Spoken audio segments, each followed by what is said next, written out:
I say this with all due respect and from a place of love, but at least as of Milwaukee in 2023, the ARCA Menards series sucks. There are a lot of issues going on there right now, and again, I'm not saying any of this with hopes that it fails just so I can be smug on the internet about the way things used to be, because I want things to go well. I enjoy watching racing, and right now it stinks, and it's starting to smell more and more like it's heading into a death spiral, and I want to try and address what I see going on, maybe what the underlying problems are, and what could be done to fix it. Now, it's easy to point a finger from back here and say that NASCAR should just dump a bunch of more money into it. That's the solution to almost everything, but it's not necessarily practical to say that the races should all pay like $50,000 to win and $5,000 to start. There's not enough money for that. There's not. No matter how much you slice it up and move the pieces around, it's not going to happen. So let's focus on what the competition looks like. Big problem number one, not enough teams. There are not enough competitive teams right now. The entry lists and field sizes are okay. I mean, in years back, you'd have larger fields, but also many start and bar cars. I'm picking a race at random from 10 years ago here. Here's Toledo in 2013. 33 cars entered and like 10 of them parked it. So don't pretend that 10 to 20 years ago the series was this thriving metropolis of cars. The problem now is, even though the fields are healthy, they aren't competitive at all. There are a very, very small handful of competitive teams, with none coming in to replace those dropping out. GMS Racing is gone. So is Bryant/Cunningham, DGR/Tricon, Brett Holmes, Ken Schrader, AJ Fike's team, Mike Bursley's team, Bobby Gerhardt's team, Mason Mitchell's team. The Kimmels are mostly gone. And who's come in that time that's a decently competitive team? The number 28 Chevy team, which is one of those kind of vague consortium deals. Rev Racing moving over from the East Series. And there's a small handful of teams like Jankowiak and Mullins who run a few races a year, and that's it. There's no one else. Every race up front, other than the super speedways, has been completely dominated by the Joe Gibbs racing car and whichever one or two Venturini cars have capable drivers. Rev's been okay on the larger tracks, and again, that is it. Even before the race starts, you can pencil in the rest of the top 10, top 12. The red car and the Wintron car are going to finish right around the same place every race, then the Hillenberg cars.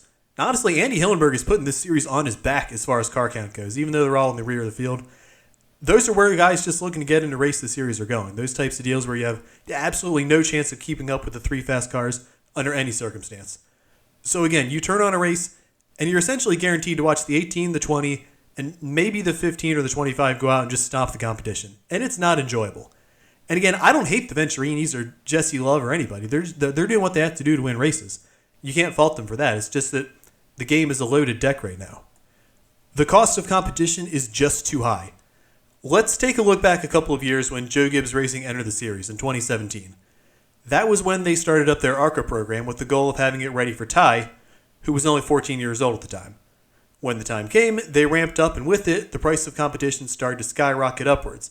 They were building and cranking out new cars for the Ty Gibbs program every couple of races, which I don't want to say isn't in the spirit of the ARCA series, it's just not one that makes any economical sense to run it right up there with the budgets of a Cup and Xfinity team, when you're getting extremely little in return as far as person championship money goes.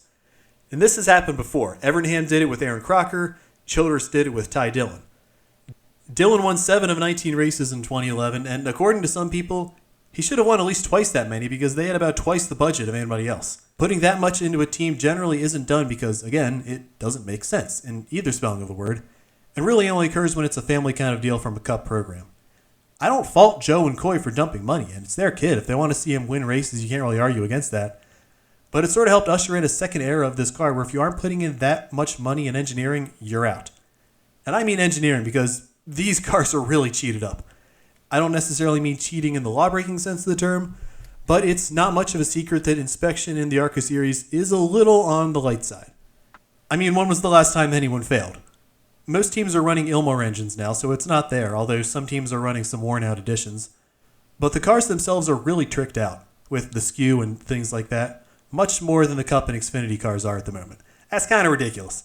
If you want to impose a sort of soft spending cap on the series, since I don't know how you implement it otherwise outside of being fully spec, go in and start rewriting the rulebook and tightening up the templates so that the cars are actually somewhat close to equal again, get them straighter, more symmetrical, and stop letting the teams with more resources go completely hog wild. Right now, the way it goes, what is the incentive of joining the series as a new team looking to sniff the top 5? You're going to have to dump so much money into buying top-end cars that Gibbs and Venturini are casting off, and then try and keep up with that. the balance sheets say that it's not worth it, especially when it's barely more expensive to run in the Truck and Xfinity series, where you're going to bring in a lot more money with the purse and get more attention. And with the reformation of some late model circuits like the Cars Tour and now ASA, those races, at least on the short tracks, are oftentimes paying out more, so why make the jump? I've heard firsthand from some late model drivers that the lack of competition in ARCA doesn't excite them at all, and that it's just not worth it, even if it means running some larger and faster tracks. And I don't blame them. Why else aren't there more teams? As a driver or family, it's easier not to make one. The drivers that are being attracted to the series now, it's a rental series, kind of a glorified Pro-Am, where unless you've paid X amount to get in the Toyota or Chevy development car, why bother? No one is coming to run it for their family team to try and build a team or even bringing a sponsor into the series. It's kind of become just a bring a check affair. The drivers running in the JBL car, the Gear Wrench car, the Chevy Performance car, TRD car, those are essentially unsponsored cars, just not in the blank and traditional sense. You pay the development program of Toyota or Chevy, they set you up in the car. And oftentimes the guys in these cars, most of the time they've just become old enough, like 15 or 16, or also are coming in with very little experience driving anything. There's been a couple of kids who've gone up into the top rides without having any real success in karting or late models or anything else.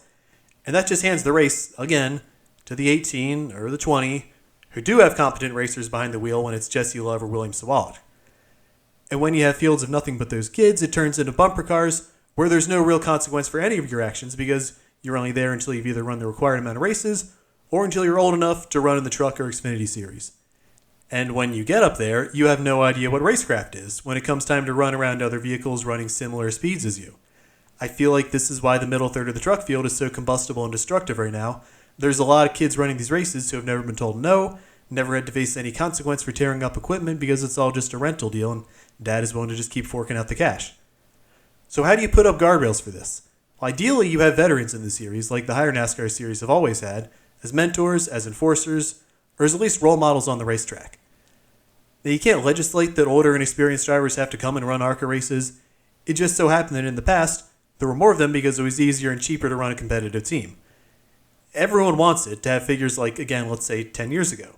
You had Frank Kimmel, Tommy Hessert, Will Kimmel, Bobby Gerhardt, Ken Schrader, all these guys running mostly full-time, and it was also a lot more common for drivers with experience in the top 3 levels to drop down and race, to come back and race, and that's gone almost extinct from everything below trucks.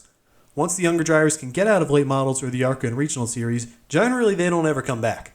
When they do, it's celebrated probably because of its rarity. William Byron runs late model races. So do Eric Jones and Grant Enfinger. No one outside of Grant from Trucks and Xfinity is dropping down to ARCA, and when he does, it's typically for an underfunded team like Robaugh or the 44 car. The series could use a lot more of that, but it's the kind of deal where, what are you going to do? You can only lead a horse to water. What NASCAR could do is strengthen up the guardrails and go back to having more stringent minimum age requirements. You can run in the Truck Series when you're 16 years old. Do you really need to? Does it really enhance NASCAR to get kids moving up through the ranks as quickly as possible? Like before dad runs out of cash and the family prays that their kid has done enough by then to get a sponsored ride in a higher series? Is that really a good thing? I honestly just don't understand the rush, but it's become a competition to advance up as quickly as possible once you're eligible. And NASCAR promotes this. They like this, and the networks, at least Fox, eats it up too. There was a weekend earlier this month where the Fox booth gave pretty much an identical speech during the ARCA race and then during the truck race about how each series was a development platform for younger drivers looking to move up. Why does it have to be like that? Why can't there just be racing? Why is that the end goal? What concerns me is that this is the mindset that they want, to be more like Formula One where you have all these feeder series beneath you where whichever team spends the most advances on and everyone else just legally ages out after a certain point and has to go home in favor of the next group. There are a zillion development Formula Series, Academy Series, Female Academy Series, etc., and pretty much all of them do not stand on their own at all and are just like various forms of tax evasion and money laundering. That would be really bad, and it's unintentionally what the ARCA series is now. And this isn't my imagination. NASCAR is literally trying to do this. There was an article in Sports Business Journal in August about how NASCAR is looking, and I'm going to quote the Adam Stern article here. NASCAR is developing a youth ladder system that would give young drivers and their parents a clearer idea of the path to the summit of stock car racing, according to leading executive Ben Kennedy. My translation from this is that NASCAR sees what's going on with the development programs and wants a piece of the action for themselves. So if that's the way that it's trending and they want development to go, Then reform the ARCA series into just purely a spec, arrive and drive series at the bottom of the ladder, and have them be sprint-length companion races. As opposed to having a series where you're forced to hang out for a while and build a name for yourself through actual competition. That's the issue with driver development and advancement through the series right now. We don't know who any of these kids are, and they don't have any fans. Not necessarily from them being bad people, it's just that when you kind of pop up out of nowhere as a kid, where you can't or won't do the full social media engagement thing and you don't have sponsors to have paint schemes of, no one knows who the heck you even are when you hit the scene higher up. Take the minimum age requirements up a year or two and say, hey, you got to stay in a consistent series down there for a while. If there's more drivers wanting rides than teams available, that would suggest to me that there would be more teams and would also give some of the kids a chance to prove who they are and establish themselves on the track and with the fans before they're ushered along up. Okay, that was all a mouthful. I'm going to step back and take a look at what else is going on. First up, despite what some people say, oh, NASCAR bought ARCA and killed ARCA, that's not entirely true. ARCA as a standalone series prior to NASCAR buying it wasn't in good health. It wasn't as healthy as it might have seemed on the outside. The gravy train of the Gen 4 car was starting to run dry, and the engine bills especially were going through the roof. NASCAR came in and stabilized that, and the move to composite body cars, the Ilmor motors, was like a Band-Aid that had to be ripped off. It couldn't keep going on the way that it was. And it was good, except the 5-star bodies got more expensive, and the Ilmor bills are also getting more expensive. That's not helping. TV's better. 10 years ago, there were a whole bunch of races every year that weren't televised in any way. I mean, I remember listening to short track and road course races on their website radio service. So while it's okay to get upset at Fox for having really weak broadcasts and not even sending their announcers to any of the races, at least they're all on cable TV. That's a step forward in exposure. The purses for the races, though, those haven't changed. At the larger tracks, they haven't changed in like 30 years, and that's not an exaggeration. You can go back and look. Right now, the winner of the race gets the lion's share, as really is the case in most series, and it shrinks down exponentially from there.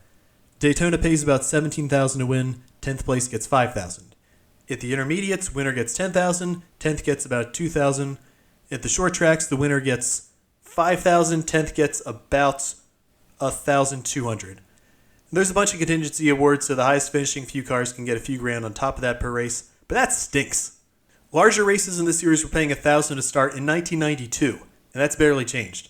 On the short tracks, Cars Tour races do actually pay more, and the rides cost a hell of a lot less. ARCA has always sort of backloaded their money to award more at the end of the year to teams that ran the full schedule and finished high up in the standings because of having done so, but that doesn't seem to affect anything anymore. Jesse Love and Andres Perez are the only winning drivers running full-time, and Perez only has competitive runs on the intermediates. Van Alst was going to run full-time. He tapped out after a couple of races and moved to NASCAR. Frankie Muniz is supposed to run full-time. Now it sounds like he might not make it to the end of the year now either. So that's where something has to change. If there's not some magic spell to get more full-time drivers, then start trying to do something different. Obviously, get a little more money into the series and maybe try and figure out ways to have like marquee races outside of Daytona. If late model standalone and series races can have these special events that pay, 10, 15, 20, 30,000 to win, and a good deal to start on tracks that are really tiny and aren't even getting that many fans, NASCAR can't do something like that a few times a year to get interest up. So that's where I would start. Figure out a way to inject some life into the series with events that actually mean something, and figure out a way to rein in the costs. Clamp down on how much the cars can be altered and tinkered with, and get the Ilmor deal figured out to where it stops escalating in price. There's some other issues with the competition I think ought to be addressed also. The races themselves kind of suck. The intentions were probably good and correct, but it's gotten a little goofy. Live pit stops being eliminated. I get it. It saves the teams a lot of money. There's no doubt or debate about that. And if they all made pit stops live again, it wouldn't really change the running order much because the 3 teams at the top would just pay for the best crews to fly in, and everyone would wind up spending more money. What doesn't make sense is how rigid the rules are now regarding pitting and tires. The races are divided into around half with a scheduled break of a few minutes for everyone to come in and make adjustments and change tires. Those are the only times you're allowed to change your tires, unless you blew one out. Natural cautions, nope, can't do it. So what you have is a race divided up into 2 sprints where, with few cars running near the front, the first half of the race becomes completely meaningless because everyone's going to run hard, come in, and get their tires at the same time, and leave in the same running order. There is zero strategy at all for tire wear or changes, and I don't know why this is acceptable. Just have modified pit stops like the longer late model races do, where you get 4 or 6 tires behind the wall for the race, and you can come in any caution you want and change them. If it's a larger track, the road crew there isn't going to lose you a lap changing 2 or 4 tires. Have everyone that comes onto pit road leave in the order that they entered on and start them at the rear on the restart. If the track's too short and they might lose a lap, then don't count caution laps. This seems like a complete no-brainer concept that would add a lot of potential life back into some of these shows that are turning into honestly just wastes of time, where drivers face no adversity and teams can't control their strategy. All of this is a shame to say because the Daytona race in 2023 was great. It was everything that the series could be. 39 cars started the race. There weren't any big wrecks.